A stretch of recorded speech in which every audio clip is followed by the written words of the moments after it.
Is it because of these cases that our Chief Minister has lost confidence in the police department or his Home Minister that he promises to monitor cases himself? However, later the Chief Minister seemed to have realized his folly and tried to do some damage control by saying that the tourists should take care of themselves rather than blame the government for tragic ends. Last week, Goa bench of Bombay High Court Division Bench, Justice Nelson Brito and Justice Lawande hauled up the Advocate General Subodh Kantak for the inaction of the government for not curbing the menace of roadsides being used as dumping grounds for construction waste materials, garbage and even aggregate. The High Court was hearing the suo motu petition of a story aired by us, wherein we had stated that construction debris was being dumped along the Panjim-Ponda highway. The Advocate General tried to advise the court to pass an order to put a clause while issuance of construction license to indicate where the debris would be dumped.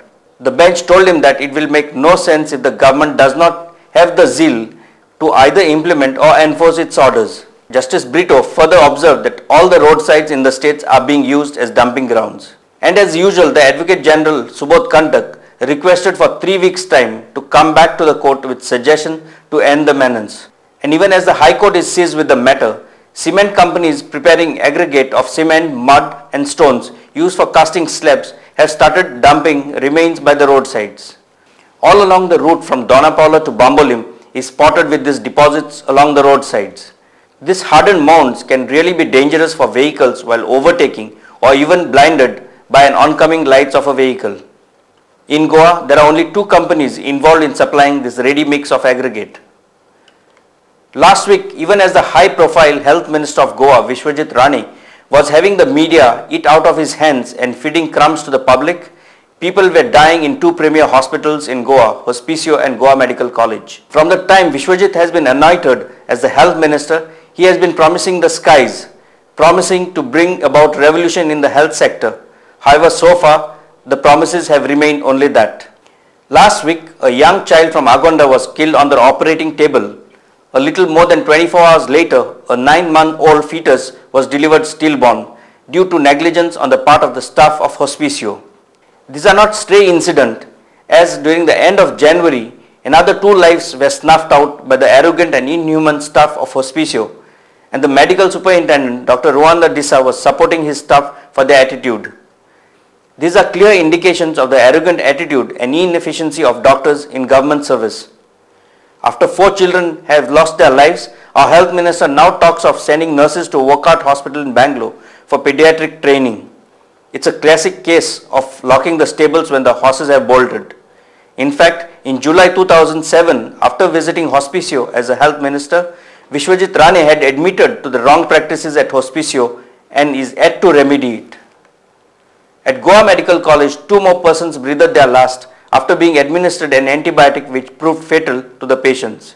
Mr. Health Minister, if the people admitted in the hospitals run by you lose their life with such frequency, they will lose faith in you. These incidents expose the shallowness of our ministers and indicate that it is only lip service of providing quality health care when the health department cannot provide basic health care. These incidents also talks volumes of the quality and capabilities of the doctors in these 2 hospitals, and the cabinet has now decided that they have to continuously upgrade themselves or their licenses would not be renewed. We hope this becomes a reality.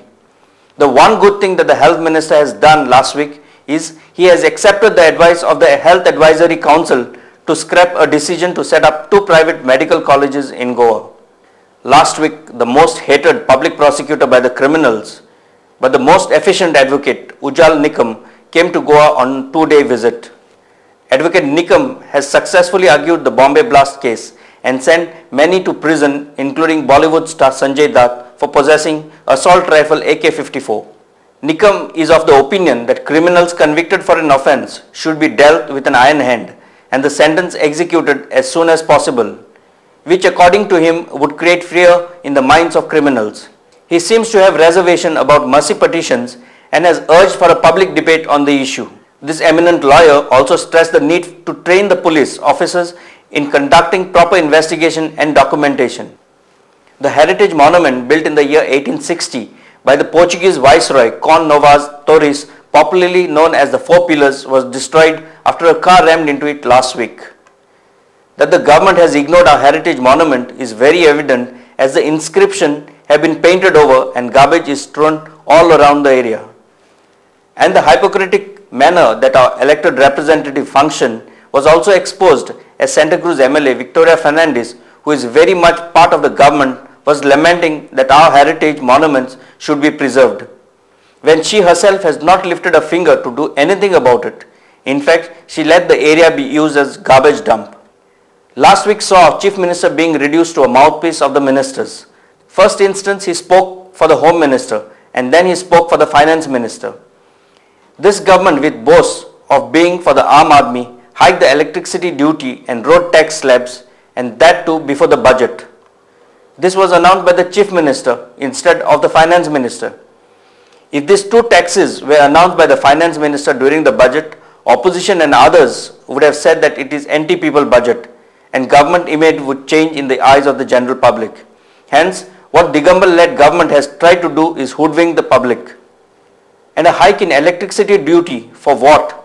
Is it because the government is supplying us with uninterrupted power, or is it because Chief Minister has fulfilled his promise of electrifying each and every house in Goa as a power minister?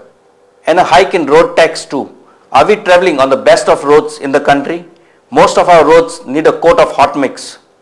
Recently, the residents of Kanakona had resorted to a bandh to highlight the pathetic condition of the roads. It seems that the government's motto is to make its citizens pay for pathetic services. Last week saw Alexis and his band of amigos strive hard to recollect their nostalgic Esther years and present before the younger generation in a nutshell the era during their prime time, when art and culture had true Goan flavor, an identity which we have carved for ourselves and can be proud of even now. Alexis Eoish amigos turned the clock to relive those nostalgic years in a time span of 7 days, and it was a runaway success, even though the response from the youth was poor. That's all we have in Goa that was. I'll be back next week. Before we resume with more news, we'll take a short break.